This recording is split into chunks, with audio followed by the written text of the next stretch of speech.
ஸ்பெஷலான 2 அப்டேட் வந்து இன்னைக்கு நம்ம தெரிஞ்சுக்க போறோம். ஃபர்ஸ்ட் அப்டேட் என்னன்னு பாத்தீங்கன்னா, நடிகர் பிரேம்ஜி அவர்களோட கல்யாணம் ரொம்பவே எளிமையா நடந்து முடிஞ்சிருக்கு. இந்த கல்யாணம் எங்க நடந்தது, இந்த கல்யாணத்துல யாரெல்லாம் கலந்துக்கிட்டாங்க அப்படிங்கறதையும் நம்ம பார்க்க போறோம். ரெண்டாவதா பாலிவுட் நடிகை அனன்யா பாண்டே அவர்கள் கொஞ்சம் கூட யோசிக்காம தளபதி விஜயை பத்தி பேசியிருக்காங்க. அவர் என்ன பேசியிருக்காங்க அப்படிங்கறதையும் இந்த வீடியோ நம்ம டீட்டெயிலா பார்க்க போறோம். ஸோ தயவு செஞ்சு வீடியோ வந்து வெயிட் பண்ணி பாருங்க. பிரேம்ஜி அவர்களை பத்தி சொல்லணும்னா, சென்னை 6,28,000 பார்ட் 1, பார்ட் 2, கோவா, சரோஜா, மாநாடு, மங்காத்தா போன்ற படங்கள்ல நடிச்சிருக்காங்க.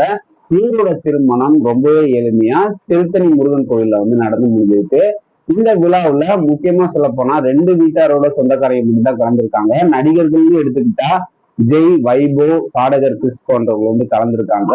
நடிகர் பிரேம்ஜி அவர்கள் மணப்பெண்ணுக்கு தாலி கட்டினதுக்கு அப்புறம் ஒரு அன்பான முத்தம் கொடுத்திருக்காங்க. அந்த வீடியோ வந்து இப்ப இணையத்துல பயங்கரமா வைரல் ஆயிட்டு வருது.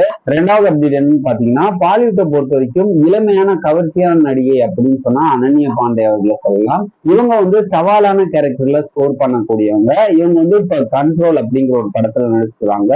இவர் வந்து ரீசெண்டா ஒரு நிகழ்ச்சியில வந்து கலந்துருக்காங்க. அப்போதைக்கு தமிழ் நடிகர்கள் கூட யாரு கூட நடிக்க ஆசை அப்படிங்கிற ஒரு கேள்வி அவங்கள்ட்ட கேட்கப்பட்டிருக்கு.